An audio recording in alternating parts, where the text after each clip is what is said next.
we're holding right now by the Yontif of Purim.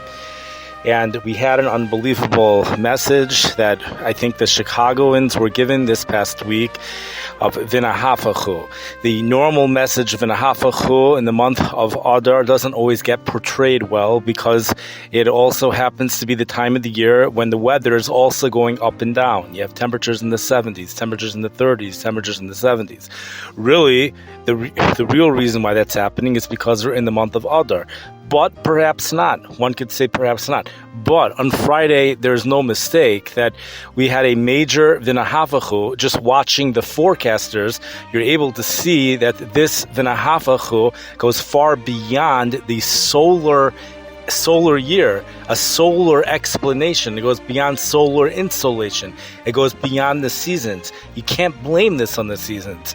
The V'nahafachu in the weather forecasting, and the V'nahafachu everywhere, but we see it in the weather forecasting. To have a storm which was continuously forecasted to be within the bullseye. Chicago was forecasted to be within the 6 to 12 inch bullseye of a wet snow for 24 hours before the storm. The main bullseye was going to go just to the north of Chicago, but the Chicago area was going to be on the southern edge. Okay, then the storm track changed. Chicago is still in the bullseye, but the Chicago area is going to be on the northern edge. Okay, now the storm track changed. The bullseye is going to be south of Chicago. Chicago will be in the 3 to 6 inch zone. Okay, then the forecast changed. Now the 3 to 6 inch zone and the 6 to 12 inch zone, both going south of Chicago. Chicago is in the 1 to 3 inch zone. Okay, the forecast changed. Now the 1 to 3 inch zone, the 3 to 6 inch zone, and the 6 to 12 inch zone are all going south of Chicago. Chicago is forecast to be in the dusting to 1 inch area, and the forecast did not materialize. There was not one point during the day that the forecast was accurate. There were no flakes of snow that fell across the Chicago area. There was a drizzle. My daughter tells me there was a drizzle that's almost like a joke. But that's where, this was like the storm. People were talking in the streets. I never called it a storm of the century on any podcast, but there were people, apparently there was media that did, and they had good reason to. The barometric pressure was something phenomenal, but we see a very clear message of V'nahafachu going beyond the weather. We see it even in the weather forecasting.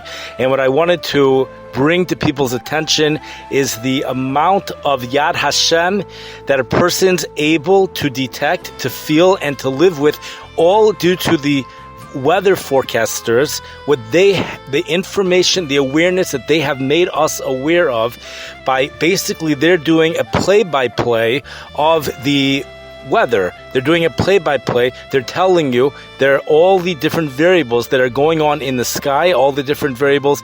We're learning about what Teva is. To learn about what Teva is in the weather becomes critical, because then we could detect when something does not go b'derech HaTeva.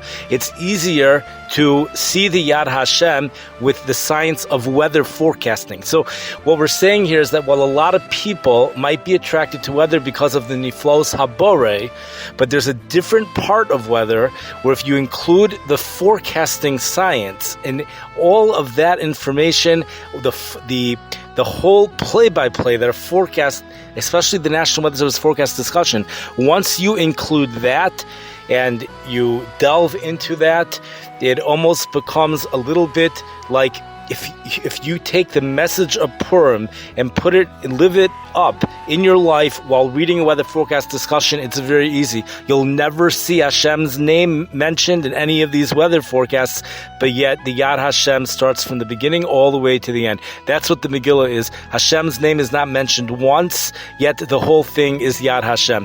The chashivas of Purim, we're able to incorporate the message into our very essence here in Galus. where there's no open miracles, that does not mean that a Kodesh Baruch Hu is not with us. And in fact, really, that's the greatest miracle of all, for a Kodesh Baruch Hu to be able to do all these things while he's mitzamtzem himself to Teva.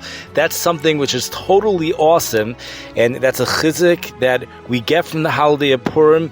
HaKadosh Baruch Hu gave us the holiday of Purim because we need the holiday of Purim here in Gullus, just like we need Hanukkah in Gullus. Hanukkah is a little bit of a different message.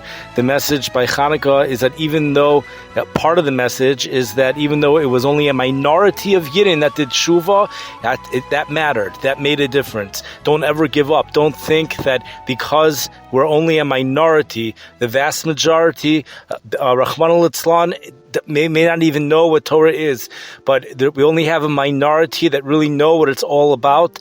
But don't think that HaKadosh Baruch Hu is going to abandon the people or judge us according to the majority. We learn from the Hanukkah story that HaKadosh Baruch Hu looks at the minority. So that's the hope that we get from Hanukkah. And in Purim, we're able to see that even when things go bad, B'derech HaTeva, Hashem L'mafreya could turn it around and make it for the good. This is in the Koichos Hazman, and that's something that I think we see in the weather forecasting even more than in the weather. Because in the weather, people always like to attribute things to other reasons, and we obviously have a change of season taking place, and who's to say what came first, the chicken or the egg?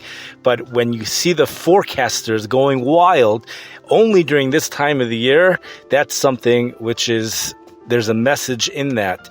And those of us who think that the forecasters are always getting it wrong, they're making an enormous mistake. As it's been spoken about in one of the previous podcasts, that sometimes the forecast that's presented to the public might be wrong. It's rarely this wrong, by the way. It's rarely this wrong. Usually, okay, you're not in the bullseye. Maybe you're not even in the 3 to 6 inch range, but you at least got something. But also, a lot of the time, even when those forecasts are off, almost always, there is an awareness by the meteorologists themselves that they might be off. There's a number of possibilities that might happen, and they have to go with one possibility. They're not sure exactly what's going to happen. It so happens that a different scenario is what ended up playing out. The public was not aware that this other scenario was a possibility because for the purpose of a professional presentation, only one scenario was presented to the public. But in this case, there was high confidence in a high impact snowstorm reaching the Chicago area, and not even one flake of snow fell. That's a v'nahafachu, but also if you look at the forecasts, it was just going this way and that way and that way and this way. And at the end, it was like a masterpiece where there was not even one flake at all. So that's just one example. Everyone has their area of science or topics or interests they're attracted to. And I'm sure if you were to study those areas this time of the year, you will also see things are different this time of the year than other times of the year. Maybe all utilize the Koichos Hazman appropriately and cling to Hashem no matter where we are right now. Realize that this is a time where we ourselves could be v'nahafachu in a very short period of time. Even if we've turned away from Hashem, we could turn back to Hashem and we could do tshuva me'ahava. Maybe all be zoicha to do this. Also, Purim is a yontif of achva v'reyus. There have been gedolim, great rabbanim, even here in the city of Chicago, that have said, don't you dare mess with Purim. That was the words.